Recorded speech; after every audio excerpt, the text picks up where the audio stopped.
أشهد أن لا إله إلا الله وحده لا شريك له وأشهد أن محمدا عبده ورسوله أما بعد فأعوذ بالله من الشيطان الرجيم بسم الله الرحمن الرحيم الحمد لله رب العالمين الرحمن الرحيم مالك يوم الدين إياك نعبد وإياك نستعين اهدنا الصراط المستقيم صراط الذين أنعمت عليهم غير المغضوب عليهم ولا الضالين۔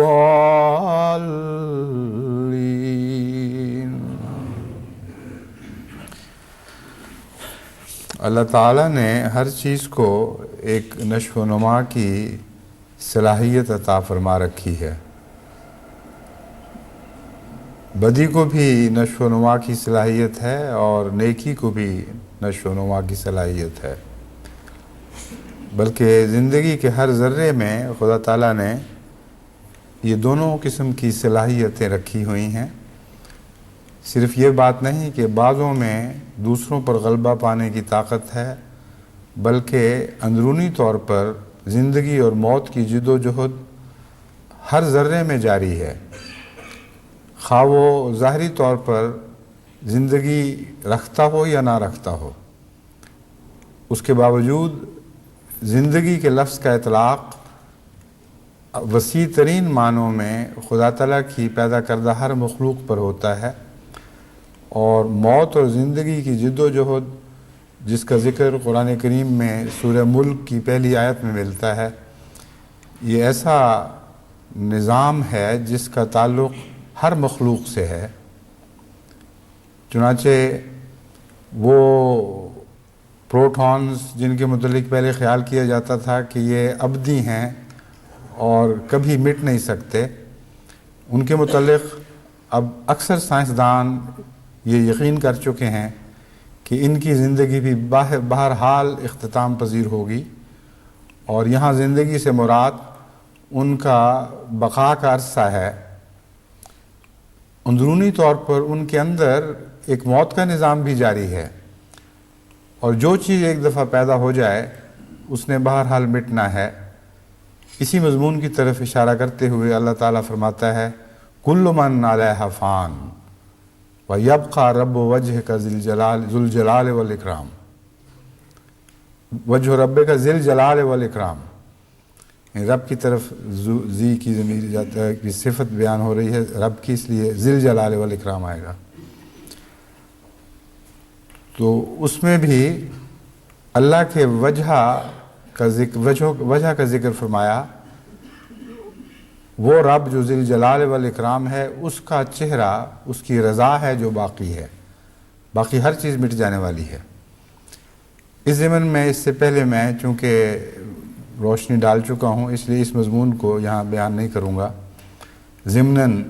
چونکہ اس کے ساتھ اس مضمون کا تعلق ہے جو اب بیان کرنا چاہتا ہوں، اس لیے اس کا ذکر آ گیا۔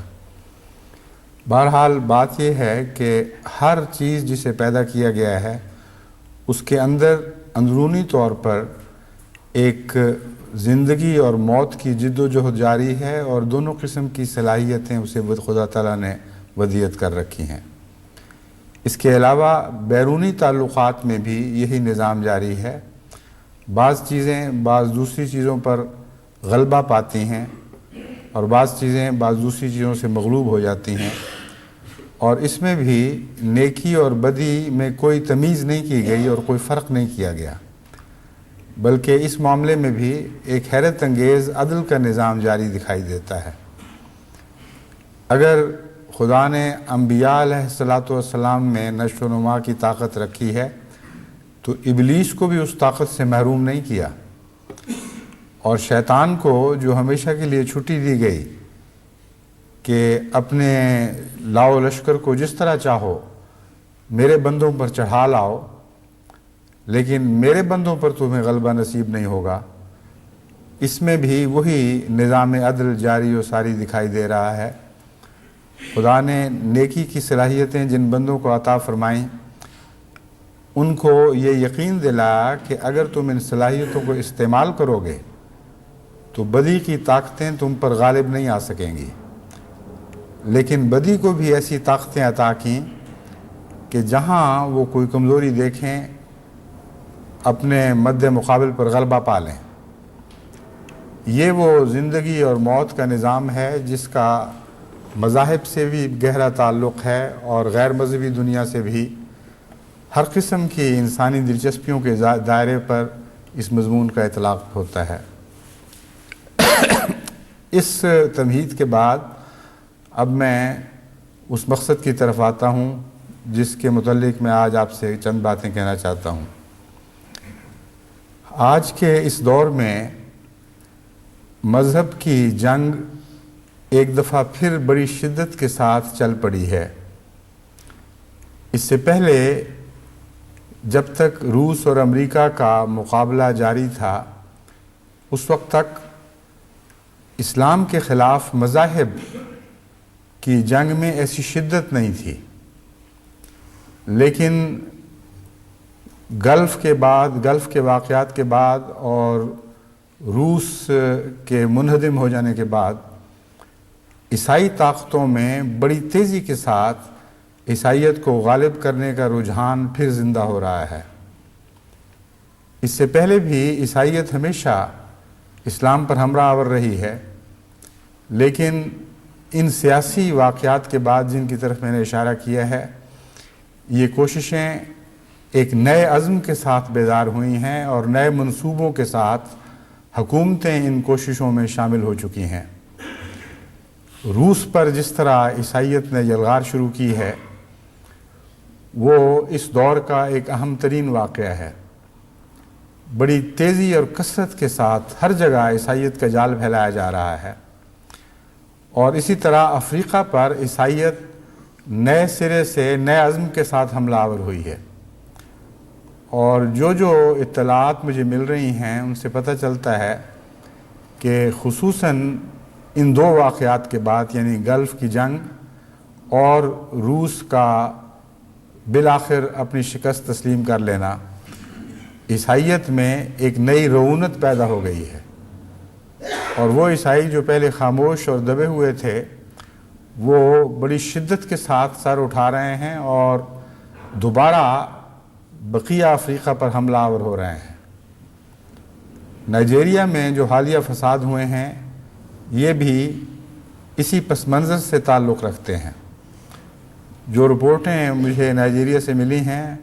ان سے پتہ چلتا ہے کہ جن شمالی علاقوں میں فساد ہوئے ہیں وہاں اس سے پہلے عیسائیت کے وہم و گمان میں بھی نہیں آ سکتا تھا کہ وہ مسلمانوں سے ٹکر لیں، لیکن یہ جو عالمی واقعات رونما ہوئے ہیں اور خاص طور پر جب وہ امریکہ کو اپنی پشت پناہی پہ دیکھتے ہیں تو ان کے اندر ایک نئی رونت پیدا ہو چکی ہے، انہیں نئی دولت کے سہارے مل چکے ہیں، انہیں ہتھیار مہیا کیے جا رہے ہیں۔ اس لیے عیسائیت اسلام کے ساتھ اپنی آخری جنگ کے لیے ہر قسم کی تیاری کر کے میدان میں کود چکی ہے۔ جہاں تک عالم اسلام کا تعلق ہے، بدقسمتی سے عالم اسلام کو یہی عیسائی طاقتیں آپس میں الجھا رہی ہیں اور الجھائے رکھے رہی ہیں۔ کوئی ایسا زمانہ نہیں گزرتا جس میں بعض مسلمان طاقتوں کو بعض دوسری مسلمان طاقتوں کے خلاف کسی رنگ میں ابھارا نہ جا رہا ہو، اور کوئی ایسا زمانہ قریب میں دکھائی نہیں دیتا جس میں مسلمان طاقتیں پوری طرح امن کے ساتھ، ہم آہنگی کے ساتھ ایک دوسرے کے ساتھ مل کر اسلام کے فروغ کی کوششیں کر رہی ہوں۔ کردوں کا مسئلہ ہے جس کا عراق سے بھی تعلق ہے، ترکی سے بھی تعلق ہے، روس سے بھی تعلق ہے، سیریا سے بھی تعلق ہے۔ اس مسئلے کو پہلے عراق کے تعلق میں چھیڑا گیا، اب ترکی کے تعلق میں اسے چھیڑا اور ابھارا جا رہا ہے، اور اس قسم کی بہت سی مثالیں ہیں جن کی تفصیل میں جانے کا ذکر نہیں، لیکن وہ لوگ جو ہوشمندی کے ساتھ خبروں کا مطالعہ کرتے ہیں ان پر یہ بات خوب روشن ہے کہ عالم اسلام کو وہ امن اور وہ سکون میسر آ نہیں سکتا جس کے ساتھ انسان اپنی تمام تر صلاحیتوں کو نیکی کی راہوں پر ڈال دے۔ لیکن صرف ایک بد نصیبی نہیں، اس کے علاوہ اور بھی بد نصیبیاں ہیں۔ اگر بیرونی طاقتیں سیاسی چپقلشوں میں مسلمان طاقتوں کو نہ بھی الجھائیں اور انہیں امن بھی نصیب ہو، تو بد نصیبی یہ ہے کہ اس امن کے دور کو وہ پھر اندرونی طور پر ایک دوسرے سے مذہبی اختلافات میں لڑ کر اپنی طاقتوں کو ضائع کر دیتی ہیں، اور اس موقع کو ضائع کر دیتی ہیں جس میں خدا تعالیٰ کے فضل کے ساتھ نیکی کی پرورش اور پنپنے کے وقت ہوتے ہیں۔ امن کا دور ہمیشہ اچھی صلاحیتوں کے لیے ایک خوش نصیب دور ہوا کرتا ہے، اس میں اچھی طاقتوں کے پنپنے اور پھول پھلنے کا وقت ہوا کرتا ہے۔ لیکن عالم اسلام کی حالیہ تاریخ پر آپ نظر ڈال کر دیکھیں تو آپ کو معلوم ہوگا کہ جہاں امن بھی نصیب ہوا وہاں اس امن کو ہمیشہ اندرونی بدامنی میں تبدیل کر دیا گیا، اور فرقہ بازیوں میں مبتلا ہو کر ایک دوسرے کے خلاف جد و جہد کرتے ہوئے اور سیاست میں بھی ہر قسم کے غلط حربے استعمال کرتے ہوئے ایک دوسرے کی ٹانگیں کھینچنے میں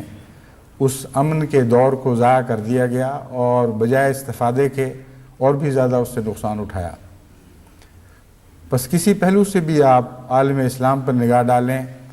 تسلی کی کوئی صورت دکھائی نہیں دیتی، اور غیر طاقتیں بڑی، جیسا کہ میں نے بیان کیا ہے، بڑے عزم اور بڑے گہرے اور دیرپا منصوبوں کے ساتھ دوبارہ ساری دنیا پر بھی حملہ آور ہیں، اور خصوصیت سے اسلام پر حملہ آور ہیں۔ اس صورتحال میں جماعت احمدیہ کی ذمہ داری ہے کہ وہ اسلام کے دفاع کا تمام تر بوجھ اپنے اوپر اٹھائے، اور یہی وہ مقصد ہے جس کے لیے جماعت احمدیہ کو پیدا کیا گیا ہے۔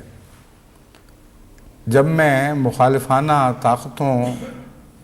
ان کے منصوبوں اور ان کی صلاحیتوں کا جائزہ لیتا ہوں تو میں حیران رہ جاتا ہوں کہ خدا تعالیٰ نے کس کو کس کے مقابل پر ٹکرا دیا ہے۔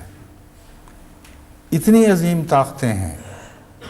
صرف دولت کے اعتبار سے ہی دیکھیں تو کروڑوں گنا زیادہ طاقتور قومیں ہیں، جماعت احمدیہ کی کوئی حیثیت ہی نہیں مقابل پر۔ اگر عددی اعتبار سے دیکھیں تو یہی صورتحال ہے، اگر سیاسی اثر و نفوذ کے لحاظ سے دیکھیں تو یہی صورتحال ہے۔ کوئی ایسا پہلو جو مقابلوں میں کام آیا کرتا ہے ایسا نہیں جو جماعت احمدیہ کو ان کے اوپر فوقیت دیتا ہو۔ پھر خدا تعالیٰ نے ہمیں اس غیر متوازن جنگ میں کیوں الجھا دیا، اور کیوں ہم سے یہ توقع کی گئی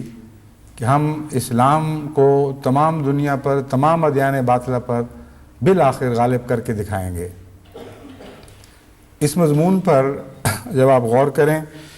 تو سب سے بڑا دنیا میں تعجب انگیز واقعہ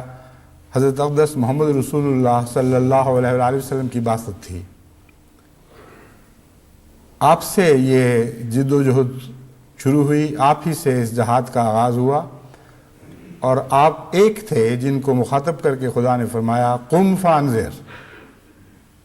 اے محمد صلی اللہ علیہ وآلہ وسلم اٹھ اور تمام دنیا کو انذار کر، اور ساری دنیا سے ٹکر لے، میری خاطر اور میرے غلبے کے مقصد کو پیش نظر رکھتے ہوئے ایک جہاد کا اعلان کر دے۔ اور وہ جہاد عالمگیر جہاد تھا،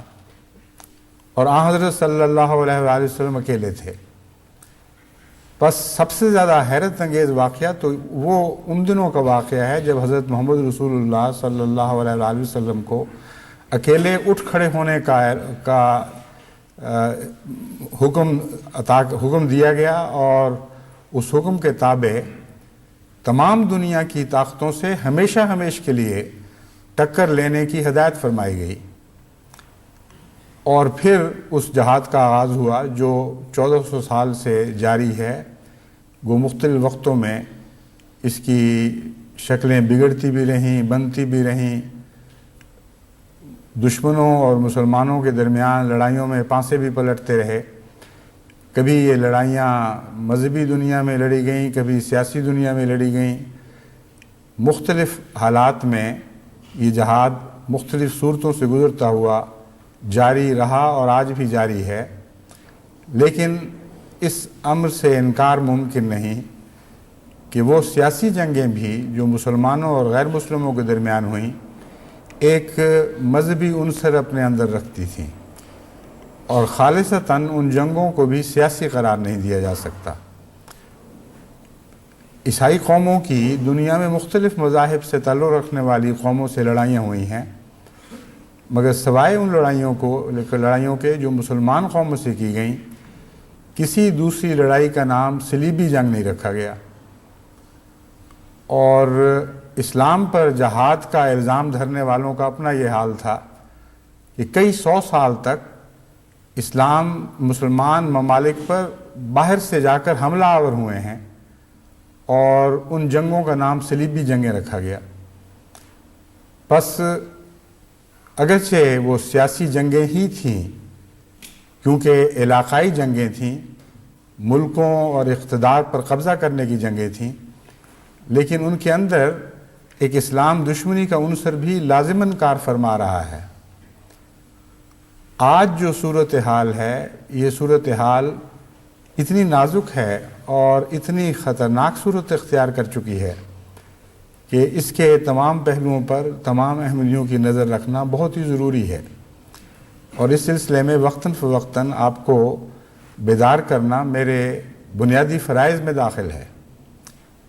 جو شکل آج مجھے دکھائی دے رہی ہے، ایسی خطرناک شکل اس سے پہلے کبھی نظر نہیں آئی۔ عیسائیت، جیسا کہ میں نے بیان کیا ہے، بڑے عزائم کے ساتھ اور نئے ارادے باندھ کر، نئے منصوبوں کے ساتھ، نئی دولتوں کا سہارا لے کر، نئی سیاسی طاقتوں کی پشت پناہی کے حاصل کرتے ہوئے بڑی زور کے ساتھ دوبارہ تمام دنیا پر اور خصوصیت سے اسلام پر حملہ آور ہوئی ہے، اور اس کے حقیقی دفاع کے لیے احمدیت کے سوا کسی میں صلاحیت نہیں ہے، اور کسی کو ان باتوں کا دماغ نہیں ہے۔ کسی کی زندگی کا اعلیٰ مقصد یہ نہیں ہے کہ وہ خالصتاً اسلام کا دفاع کرے، اور حقیقت میں اسلام کا دفاع کرے، نہ کہ کسی سیاسی غرض کا۔ بس اس پہلو سے جماعت احمدیہ کو اپنی تمام تر قوتوں کو مجتمع کر کے نئے عزم کے ساتھ اس جہاد کے میدان میں کودنا چاہیے۔ اللہ تعالیٰ کے فضل سے جماعت ایسا کر رہی ہے۔ جہاں تک مقابل پر ہر قسم کا لٹریچر تیار کرنے کا تعلق ہے، جہاں تک ہماری موجود صلاحیتوں کو کام لے کر ان کے نتیجے میں مقابل پہ منصوبے بنانے کا تعلق ہے، اللہ تعالیٰ کے فضل سے یہ کام جاری ہے، لیکن اس وقت ضرورت ہے لام بندی کی، اور اسی طرف میں کچھ عرصے سے آپ کو متوجہ کرتا رہا ہوں۔ بعض دفعہ عام دنیا کے امن کے حالات میں فوجوں کی تعداد بڑھانے کے لیے ایسی کوئی ضرورت نہیں ہوا کرتی، اگرچہ فوجی نظام ضرور موجود رہتا ہے،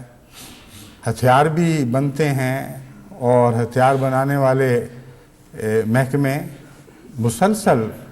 بیدار مغزی کے ساتھ بہتر سے بہتر ہتھیار فوج کے لیے مہیا کرنے کے لیے کوشاں بھی رہتے ہیں، لیکن جب جنگ کا بگل بجایا جائے اس وقت یکساں صورتحال بدل جاتی ہے، اور انہی کوششوں میں جو پہلے سے جاری ہیں نئی جان پڑ جاتی ہے، غیر معمولی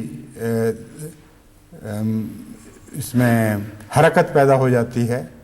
اور کام میں وسعت پیدا ہو جاتی ہے۔ بس ایسے اوقات جب کہ کثرت کے ساتھ لوگوں کو بھرتی کے لیے بلایا جائے،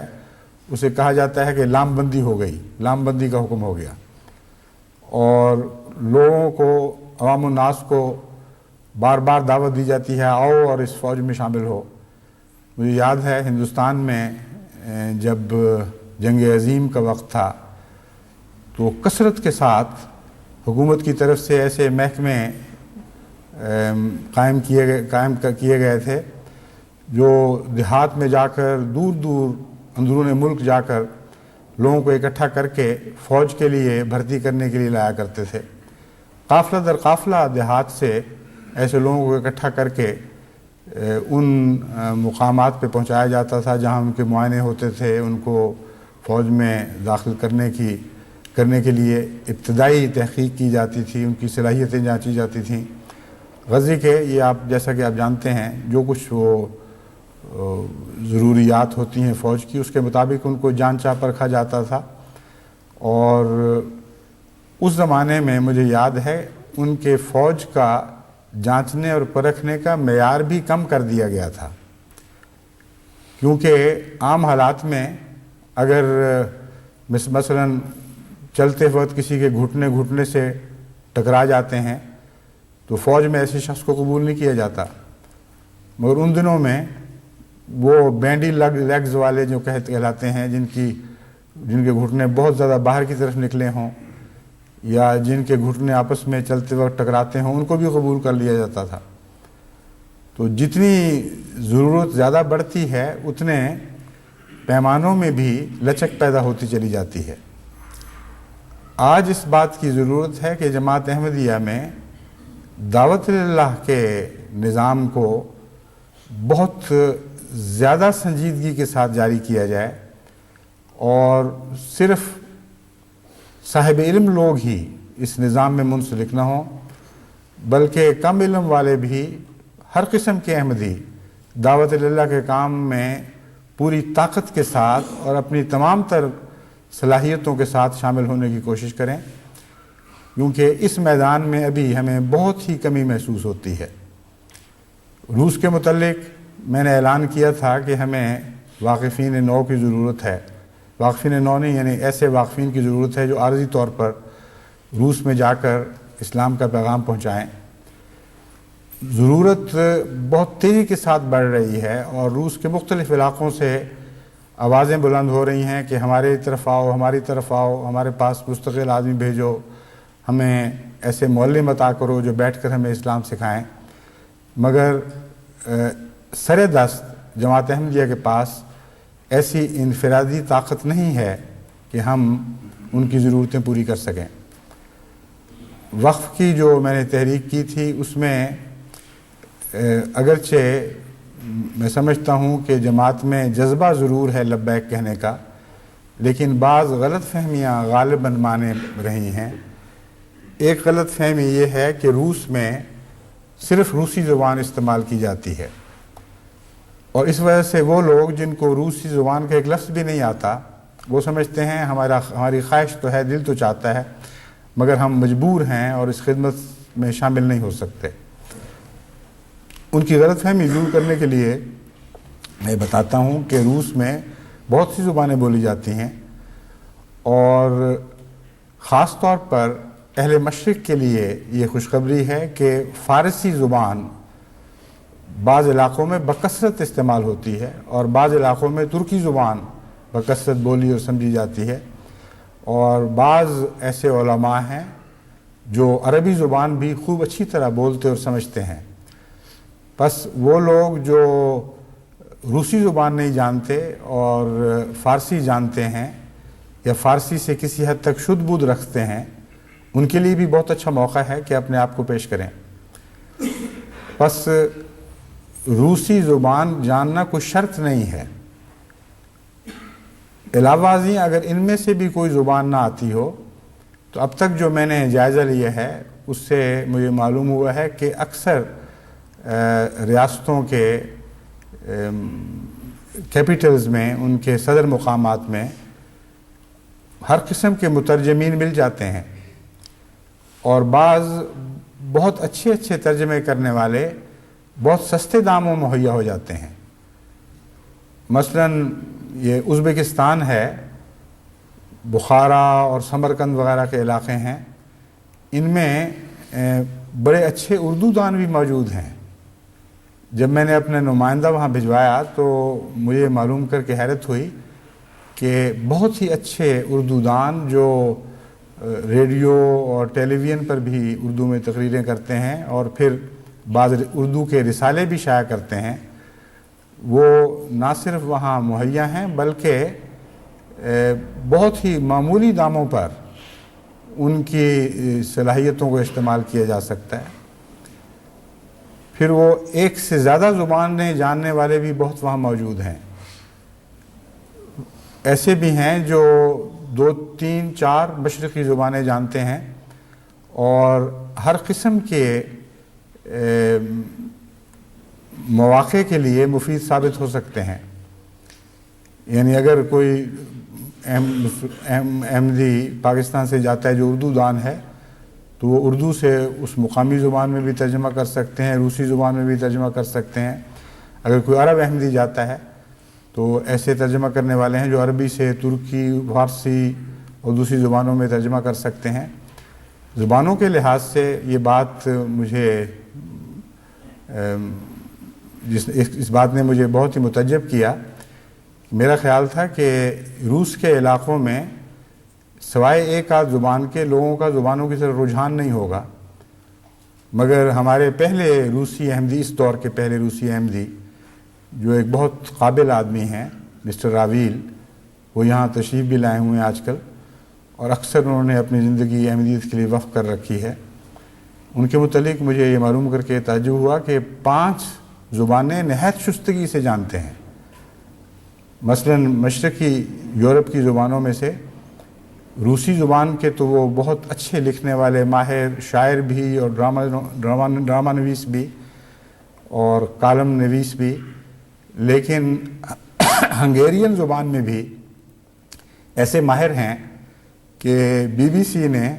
اپنے ہنگیرین پروگرام کے لیے ان کی خدمات حاصل کی ہیں، اور ہنگیرین قوم کو بی سی جو پیغام بھیجنا چاہتی ہے آج کل ان کے ذمے ہے کہ کچھ وقت وہ ہنگیرین زبان میں وہ پیغامات اس قوم کو پہنچائیں۔ یعنی اگرچہ پیغامات کی شکل میں تو نہیں دیے جاتے، مگر جب بی سی غیر کو زبانوں میں اپنے پروگرام بناتی ہے تو آخری مقصد یہی ہوا کرتا ہے کہ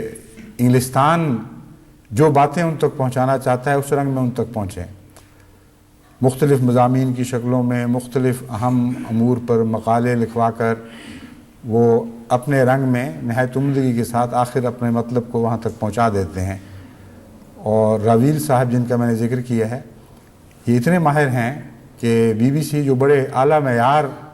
کے مترجمین کو قبول کرتی ہے، جن کا اپنا ترجمے کا معیار بہت بلند ہے، انہوں نے ان کو اس قابل سمجھا کہ ہنگیرین زبان میں بھی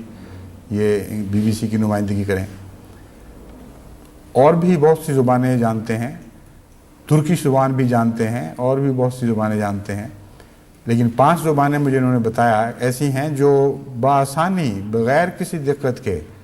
ایک زبان سے بغیر توقف کے دوسری زبان میں ترجمہ کر لیتے ہیں۔ تو اسی طرح ازبکستان وغیرہ میں ایسے لوگ بکثرت ہیں جو زیادہ زبانیں جاننے والے ہیں، اور کوئی احمدی جس کو سوائے اردو کے نہیں کوئی زبان آتی، وہ ازبکستان کے علاقے میں تو اپنے آپ کو کلیتاً اجنبی نہیں پائے گا، وہاں ضرور اس کے ایسے آدمی مل جائیں گے جو اس کا ترجمہ کر سکیں،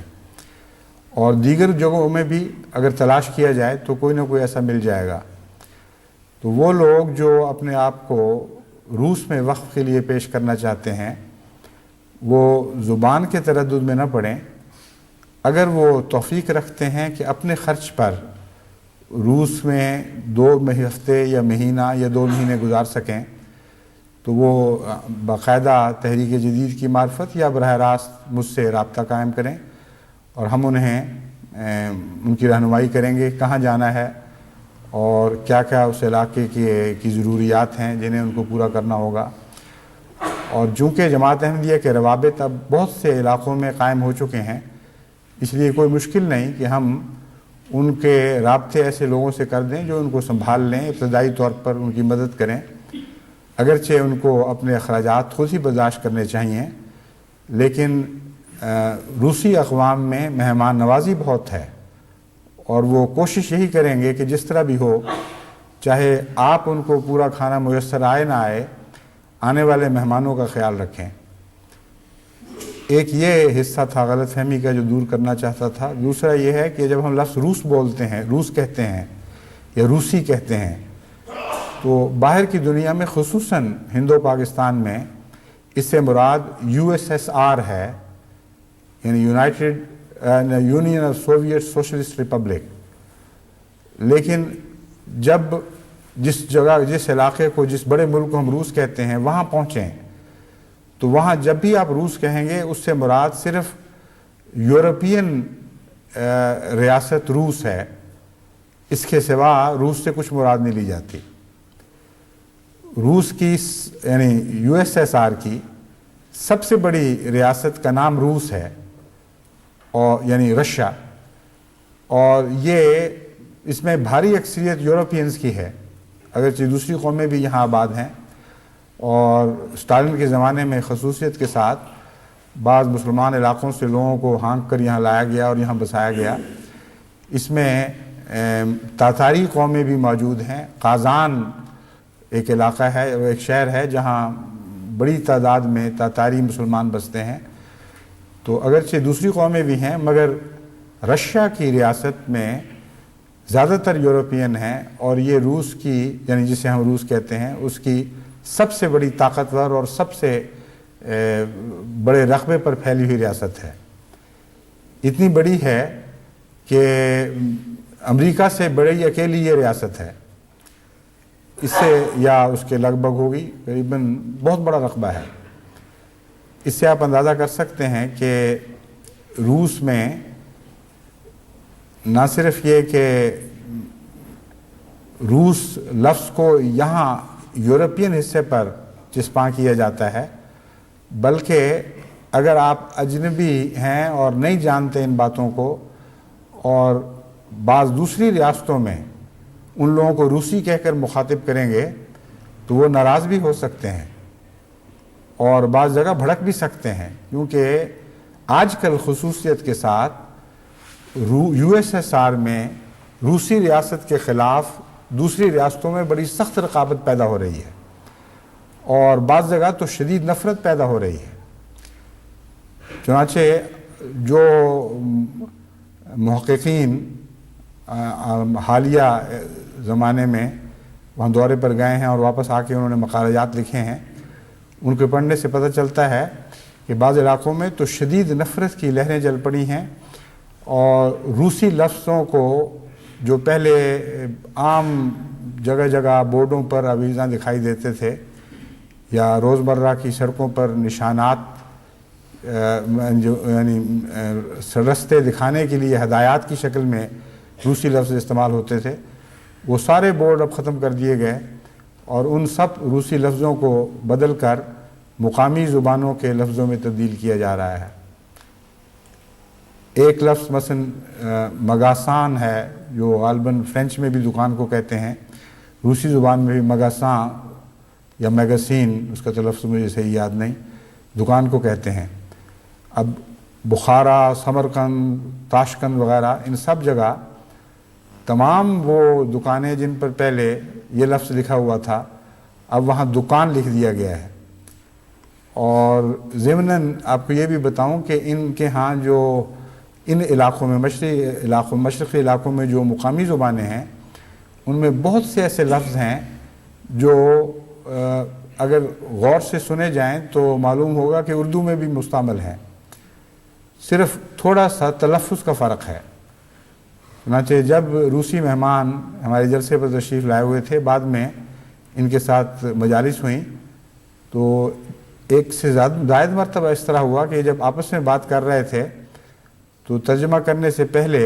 میں نے ان کو بتا دیا کہ میں سمجھ گیا ہوں، میں اس کا جواب دیتا ہوں، یہ آپ یہ کہہ رہے ہیں۔ تو انہوں نے تعجب سے پوچھا کہ تمہیں کس طرح پتہ چلا؟ تو میں نے بتایا کہ آپ کے ہاں بہت سے ایسے لفظ ہیں جو اردو میں بھی استعمال ہوتے ہیں، مثلا جس طرح دکان ہے اس کو دکان کہیں گے لیکن ہے دکان ہی بہرحال، اور بہت سے لفظ ہیں۔ چونکہ جن مضامین پر بحث ہو رہی تھی وہ میرے علم میں تھے، اس لیے 2-4 لفظ رہنمائی کر دیا کرتے تھے کہ یہ کیا بات کہنا چاہتے ہیں، کیا بات پوچھنا چاہتے ہیں،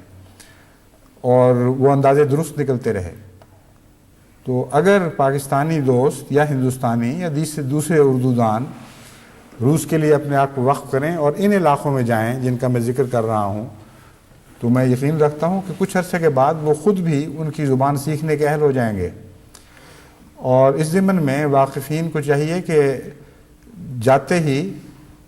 زبان سیکھنے کے اداروں میں ضرور داخل ہوں، صرف گلیوں میں چلتے پھرتے گفتگو کے ذریعے زبان نہ سیکھیں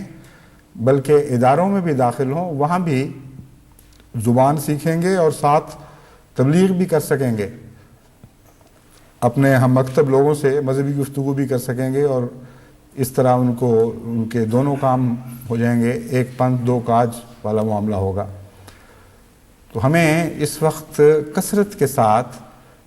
لام بندی کی ضرورت ہے، اور بہت اہمیوں کی ضرورت ہے جو نئے علاقوں میں جہاں اسلام کی طرف توجہ پیدا ہو رہی ہے کثرت سے پہنچیں، وہاں چھوٹے چھوٹے مکاتب لگائیں، وہاں ان کو نماز پڑھنی سکھائیں، دعائیں کرنی سکھائیں اور درس جاری کریں، جس طرح گزشتہ زمانوں میں اولیاء اللہ نے تبلیغ کے کام کیے تھے۔ اس رنگ میں جا کر انہی اداؤں کے ساتھ دوبارہ ان قوموں میں تبلیغ اسلام کریں۔ مسلمان علاقوں میں اس لیے تبلیغ کی خصوصیت سے ضرورت ہے کہ ان میں سے اکثریت ایسی ہے جو خدا کی ہستی سے ہی غافل ہو چکی ہے، اور اپنے آپ کو مسلمان کہتے بھی ہیں تب بھی خدا کا تصور نہیں، اور اسلام کو ایک قوم اور نیشن کے طور پر لے رہے ہیں۔ بڑا خطرہ یہ ہے کہ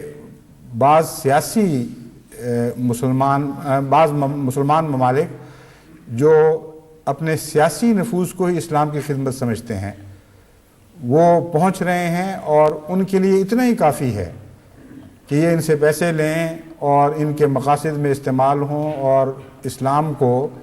ایک قومیت کے رنگ میں اپنائیں اور پھر سیاسی جد و جہد میں اس جذبے کو استعمال کریں۔ ایسے لوگ جو عملاً خدا کی ہستی سے ہی ناواقف ہو چکے ہیں، ان میں جب اس قسم کے رجحان پہنچیں گے تو اسلام کے اندر جو اس وقت دلچسپی پیدا ہو رہی ہے اس سے فائدہ اٹھانے کی بجائے وہ نقصان اٹھا جائیں گے۔ ان کو پتہ ہی نہیں لگے گا کہ جو ہم سیکھ رہے ہیں یہ محض سیاست ہے اور قوم پرستی ہے، اس سے زیادہ اس کی کوئی حیثیت نہیں۔ بس پیشتر اس کے کہ غلط تصورات وہاں پہنچ کر ان کی پیاس پر قابض ہو جائیں، اور جسے وہ پانی سمجھ کر پی رہے ہوں وہ دراصل زہر کے پیالے ہوں۔ کثرت سے احمدیوں کو وہاں پہنچنا چاہیے اور آب حیات لے کر پہنچنا چاہیے، اسلام کو اسلام کے رنگ میں خالص اسلام کے طور پر ان تک پہنچانا چاہیے، اور ان کی ضرورتوں کو سیراب کرنا چاہیے۔ بس یہ 1-2 کی بات نہیں ہے، سینکڑوں چاہیے۔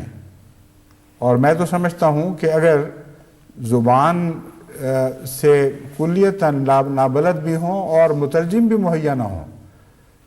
تو اگر احمدی مختلف علاقوں میں جا کر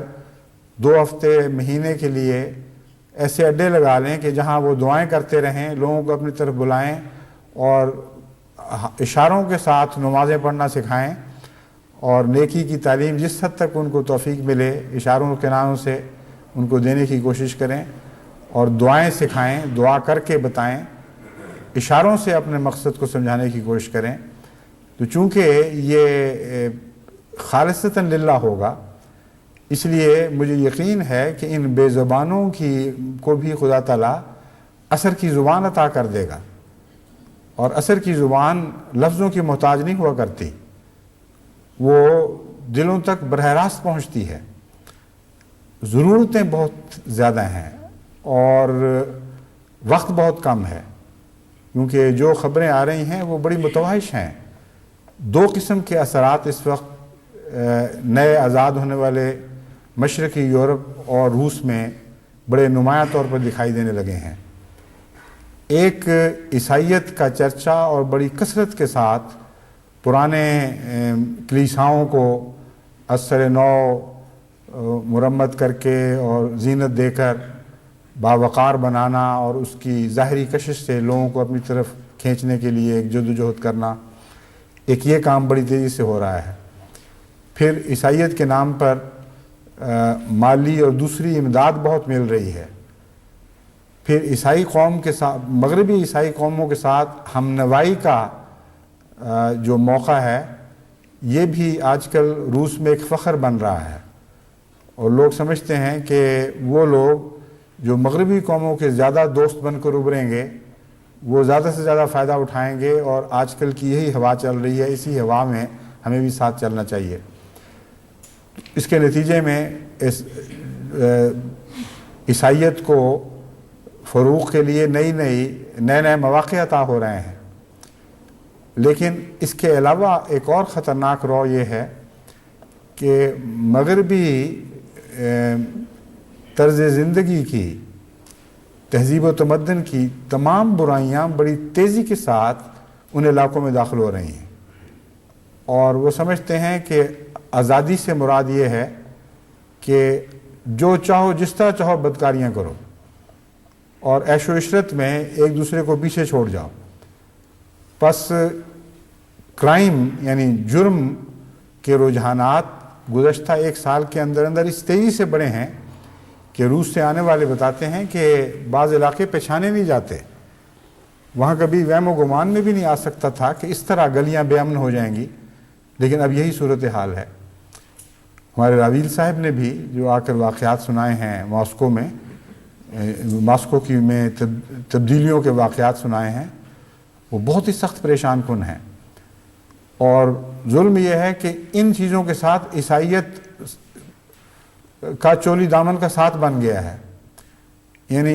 ہاتھ میں ہاتھ پکڑے عیسائیت اور بدکاریاں اکٹھی ان گلیوں میں پھیر رہی ہیں، اور ایک دوسرے سے کوئی منافرت نہیں ہے۔ اور یہ جو آزادی دیتی ہے عیسائیت، یہ عیسائیت میں ایک مزید کشش پیدا کرنے والی بات بن گئی ہے۔ وہ کہتے ہیں اپنا نام عیسائی رکھ لو، چرچ چلے جایا کرو، اس کے علاوہ جو چاہو عیش و عشرت کرو، جس قسم کی زندگی بسر کرو، اس سے کوئی فرق نہیں پڑتا، تم بخشے گئے۔ یہ جو ڈھیل ہے، اس ڈھیل نے عیسائیت میں ایک اور زائد کشش پیدا کر دی ہے۔ اس کے مقابل پر جب اسلام اپنی اصل شکل صورت میں پہنچتا ہے تو ان کو بالکل مختلف طرز زندگی کی طرف بلاتا ہے، پابندیاں عائد کرتا ہے، تمہیں یہ بھی نہ کرو وہ بھی نہ کرو، اور جذبات کے اوپر بھی اپنے کنٹرول رکھو، اپنے خیالات پر بھی کنٹرول رکھو، اپنے روزمرہ کے رہن سہن میں نمایاں پاک تبدیلیاں پیدا کرو۔ شروع میں تو بڑے ہی یعنی اکتا دینے والا منظر نظر آتا ہے، جسے بوریت کہا جاتا ہے۔ لوگ کہتے ہیں یہ کیا تماشا بن گیا ہے، کس قسم کے لوگ ہمارے پاس آ گئے ہیں، ہم تو آزادی کی طرف جا رہے ہیں اور یہ کہتے ہیں یہ نہ کرو اور وہ نہ کرو اور وہ کرو اور یہ کرو۔ غرضی کے جو جدوجہد ہے، جس سے انگریزی میں کہتے ہیں ان ایکول فائٹ، غیر متوازن جنگ ہے، اور بظاہر ہر فوقیت عیسائیت کو حاصل ہے، اور بظاہر ہر نقصان کا پہلو اسلام کی طرف ہے، لیکن اس کے باوجود میں آپ کو یقین دلاتا ہوں کہ اسلام کے اندر ایک اندرونی طاقت ہے، اور وہ خدا تعالیٰ سے تعلق کی طاقت ہے، وہ سچائی کی طاقت ہے۔ یہ لازماً غالب آ جائے گی اگر متقی لوگ یہ اسلام کا پیغام لے کر وہاں پہنچیں اور اپنے اعلیٰ اور پاک نمونے سے ان کو بتائیں کہ روحانی انقلاب کیا ہوتا ہے اور روحانی زندگی کس کو کہتے ہیں۔ اس قسم کے پیاسے بھی وہاں موجود ہیں، اور مسلمانوں میں خصوصیت کے ساتھ عیسائیت کے مقابل پر یہ رقابت کا جذبہ پیدا ہو رہا ہے، اور اس موقع سے ہمیں فائدہ اٹھانا چاہیے۔ چنانچہ وہ لوگ جنہوں نے مشرقی ریاستوں کے دورے کیے ہیں ان کے بعض مضامین سے مجھے پتہ لگا ہے کہ ان ممالک میں مغربیت کے بڑھتے ہوئے اثرات کے خلاف ایک شدید رد عمل پیدا ہو چکا ہے، اور لکھنے والا لکھتا ہے کہ بہت سے مسلمان جن کو پہلے اسلام سے کوئی بھی تعلق نہیں تھا اور جن کو اب بھی نہیں پتہ کہ اسلام کیا ہے، وہ اس رد عمل کے نتیجوں میں مسجدوں میں جانے لگ گئے ہیں، اور مسجدوں کی رونق بعض جگہ اتنی بڑھ رہی ہے کہ اگر 1 سال پہلے 1 آدمی جاتا تھا تو اب 10 آدمی جاتے ہیں۔ تو جہاں عیسائی علاقوں میں عیسائیت اور مغربی تہذیب کی گندگیاں بڑی تیزی کے ساتھ پھیل رہی ہیں، وہاں مشرقی علاقوں میں اس کے رد عمل کے نتیجے میں ہمارے لیے ایک اچھا ماحول بھی مہیا ہو رہا ہے، ایک اچھی سازگار فضا میسر آ رہی ہے۔ اس لیے میں سمجھتا ہوں کہ اب یہ وقت نہیں رہا کہ ہم انتظار کریں کہ بڑے ماہر، زبانوں کے ماہر، علم کے ماہر اور باقاعدہ تربیت یافتہ مربی تیار کر کے وہاں بھیجیں۔ یہ اس قسم کا وقت نہیں ہے، یہ تو ایسا وقت ہے کہ جب قومی بقا کی خاطر جو کچھ ہے میدان جنگ میں جھونکنا پڑا کرتا ہے، بعض دفعہ بچوں کو بھی بھیجنا پڑتا ہے۔ اب عراق ایران جنگ میں آپ دیکھیں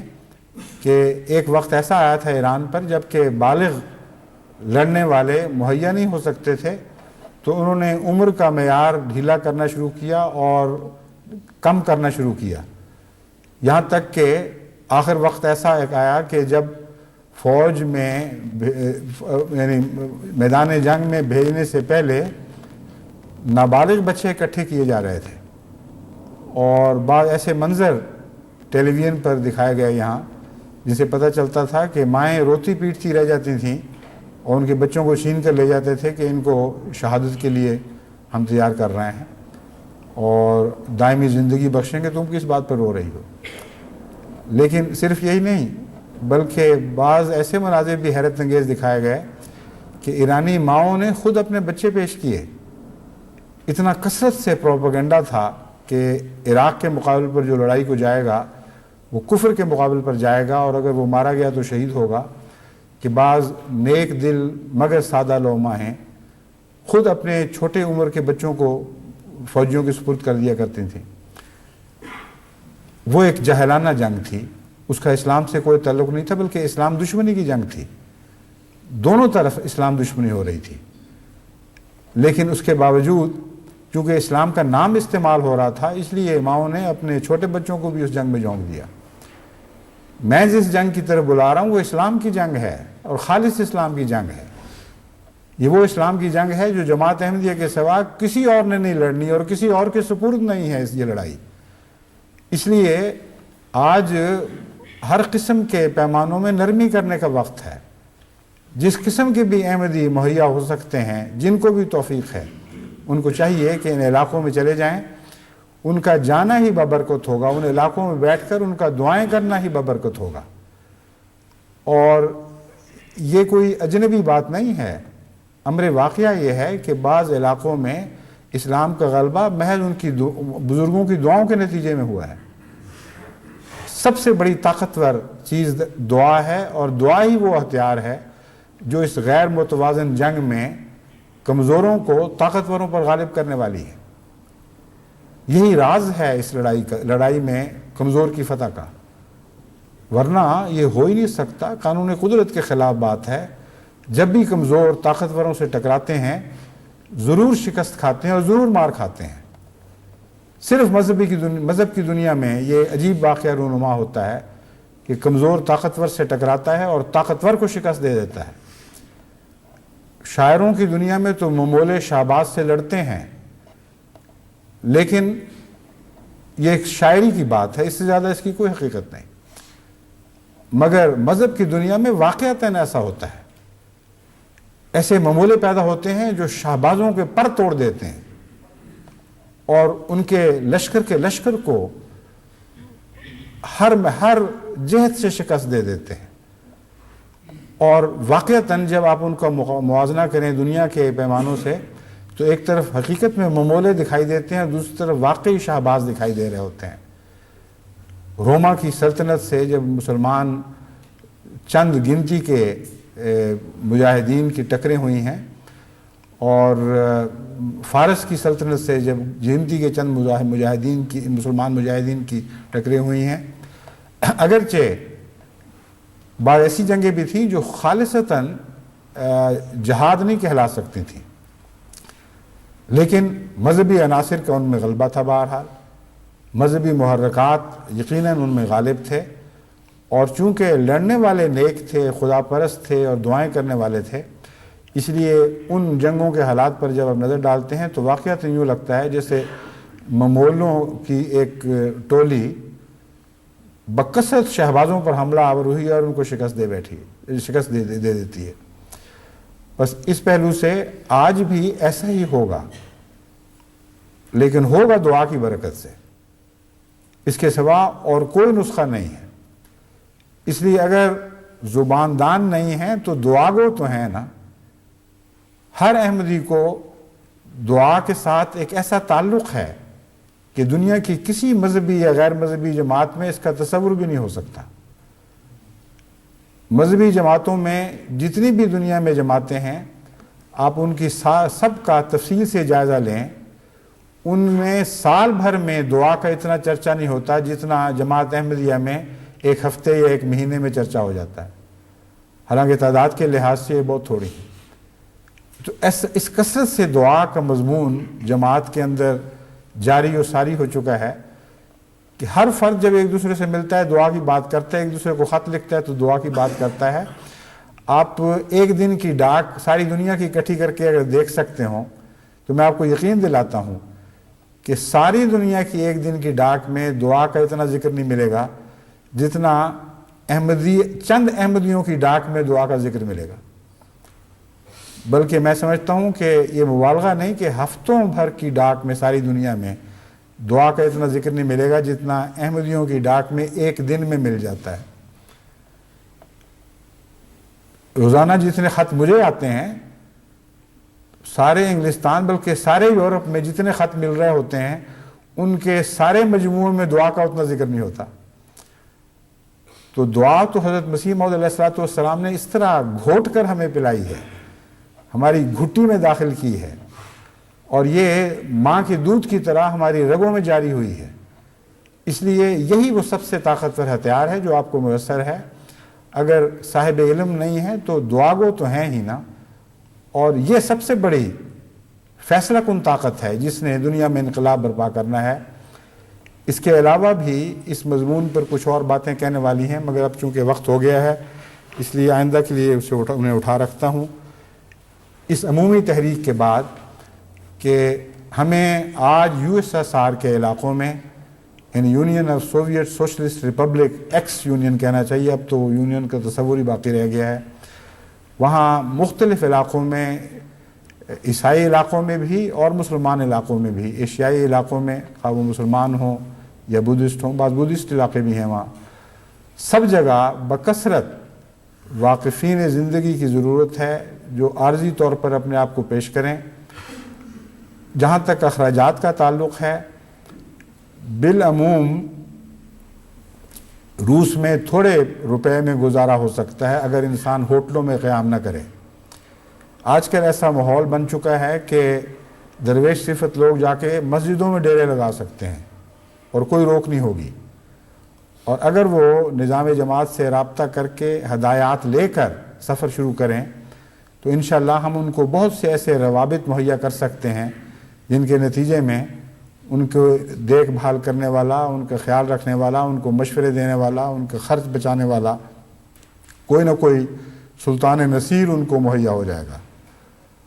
اور سلطان نصیر کی بات ہوئی ہے تو ایسے ہر سفر کرنے والے کو ہمیشہ اس دعا کو ضرور یاد رکھنا چاہیے،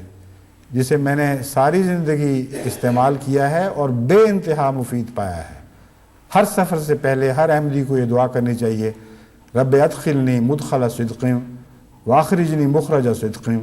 واجعل لی من لدنک سلطانا نصیرا، کہ اے میرے رب مجھے اس ملک میں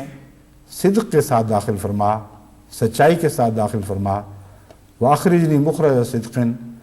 اور اس ملک سے یا اس مقام سے سچائی اور صدق کے ساتھ باہر لا، وَاجْعَلْ لِي مِن لَّدُنْكَ سُلْطَانًا نَصِيرًا، اور میرے لیے اپنی جناب سے، کسی غیر کی طرف سے نہیں، ایسا مددگار عطا فرما جو سلطان ہو، جس میں غلبے کی طاقت ہو، جو کمزور مددگار نہ ہو بلکہ یہ طاقت رکھتا ہو کہ کمزوری کو طاقت میں بدل سکے۔ بس یہ دعائیں کرتے ہوئے جو لوگ للہ سفر اختیار کریں گے، ہر دوسری کمزوری پر یہ دعا اور ان کی بات کی دعائیں انشاءاللہ غالب آ جائیں گی، اور جو انقلاب ہم USSR میں دیکھنا چاہتے ہیں وہ محض ہماری تمناؤں کا انقلاب نہیں رہے گا بلکہ ایک حقیقی دنیا کا انقلاب بن جائے گا۔ اللہ تعالیٰ ہمیں اس کی توفیق عطا فرمائے۔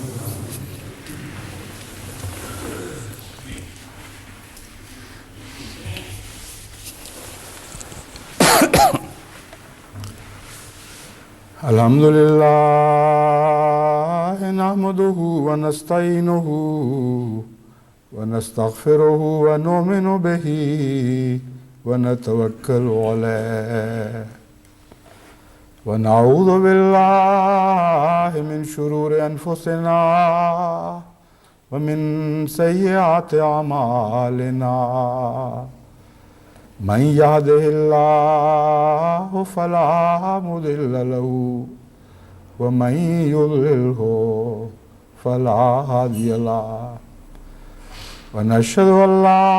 الہ الا اللہ وحدہ لا شریک له، ونشہد ان محمدا عبدہ ورسولہ۔ عباد اللہ رحمکم اللہ، ان اللہ یامر بالعدل والإحسان وإیتاء ذی القربى وینہی عن الفحشاء والمنکر والبغی یعظکم لعلکم تذکرون۔ اذکروا اللہ یذکرکم وادعوہ یستجب لکم ولذکر اللہ اکبر۔